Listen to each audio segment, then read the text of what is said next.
Yan guys, ang luto ko last Friday night kasi may mga bisita nga kami. Yung mami at dalawa kong sister-in-law at saka yung sister-in-law ko na may friend siya, naka-friend din namin na may tatlong anak. So, tuwang-tuwa yung anak ko na babae. At least may mga kalaro na siya. Ayan, yung eggplant na yan, first time ko talagang magluto nito.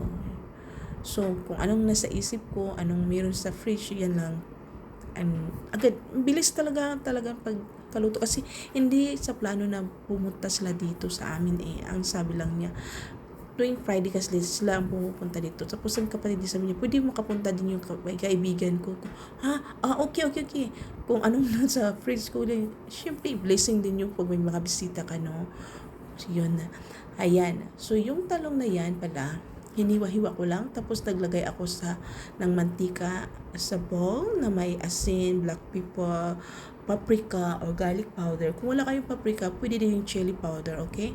Tapos binake ko siya ng about 200 degrees in 15 minutes. Pag alam mo na ng medyo golden brown na siya, ahunin mo na siya sa oven. At pagkatapos mo na yung minced beef na may tomato sauce at saka may salt, black pepper, ganon. So, yung minced beef na yan, boiled na siya, kaya i-mix mo lang ha. Tapos, i-bake ulit ng mga around 200 degrees, 14 minutes, ganon lang siya kadali. Pero alam niyo guys, ang sarap talaga niya. So, ito naman, meron tayong mantika at saka luya, bawang, saka sibuyas. Tapos, fry ko muna ng konti until golden brown. Tapos, ito namang beef na slices thinly, okay? Na may marinated na turmeric at saka salt and black pepper. Yan lang guys, okay? An hour, pwede mo na siyang lutuin. Alam niyo ba guys, mas masarap talaga sa kanin na marinated siya kasi malasa. Tapos, so malilamnam siya pag nailuto mo na siya, di ba? So, yan guys. So, kailangan mong palambutin mo muna yung kaning baka.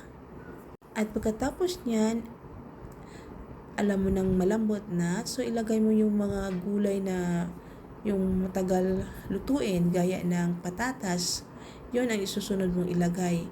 Tapos meron tayong veggies dyan na green chili at red and yellow red bell pepper at saka yung onion rings na hiwa-hiwa ko na din. Okay, so nailagay ko na yung patatas natin or potatoes. So, hinahalo-halo ko na lamang at tinitikman-tikman ko kung malambot na ba ito. So, kailangan talaga, hinaan nyo lang yung apoy, kailangan yung pasensyado kayo pag kayo nagluluto. Ganun lang yun ang sikreto dyan. So, yan guys, alam ko na malambot na yung potatoes. So, nilagay ko na rin yung mga veggies, okay? Tapos, yun guys, dinagdag ko na lang pala dyan yung oyster sauce, at saka soy sauce, at saka tomato sauce. Yun lang talaga ang nilagay ko. Kunti lang tomato sauce para hindi siya medyo mapula. Tapos, yung toppings niya, yan, ilalagay mo sa, huli na. Pag alam mo nang lutong-luto na talaga. Ganyan lang siya guys, kadali. Alam niyo ba guys, masarap talaga ito. Yun ang gusto ko tong lutuin para sa kanila. Kasi paborito to ng sister-in-law ko na babae. Sister-in-law ko na babae. Of course, babae ang sister-in-law.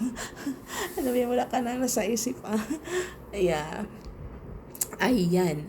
So, at ito pala ay nakuha ko to sa aking biyanan na babae. Pero hindi niya ako sinabi, ganito ang pagluluto, ganito. Basta binigay niya yung recipe, tapos yung pinapakain niya sa akin. Tuwing kakain kasi ako ng mga pagkain, nilalasap ko, excuse me. Para pag next time, pag nagluto ako, alam ko kung anong lasa, di ba? Ganun lang sikreto, guys. Pero siguro mahilig lang talaga ako magluto. Kung anong lang niluluto ko. Thank you for watching.